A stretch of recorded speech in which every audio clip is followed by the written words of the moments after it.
नहमदुहु व नुसल्ली अला रसूलिहिल करीम अम्मा बाद। अऊज़ु बिल्लाहि मिनश शैतानिर रजीम बिस्मिल्लाहिर रहमानिर रहीम। मुहतरम सामिईन, अस्सलामु अलैकुम व रहमतुल्लाहि व बरकातुहू।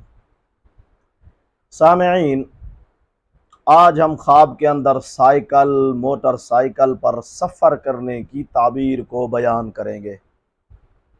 ऐसा शख्स जिसने ख्वाब के अंदर देखा है कि वो साइकिल पर सफ़र कर रहा है, ऐसा शख्स किसी मुशक्क़त में पड़ेगा।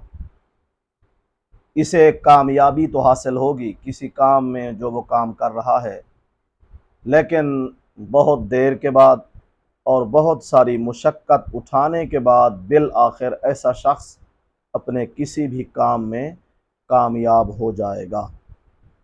वल्लाहु आलम। अल्लाह ताला हमारे ख्वाबों को हमारे लिए बाइस रहमत और बरकत बनाए। व आखिरु दावाना अनिल हम्दुलिल्लाहि रब्बिल आलमीन।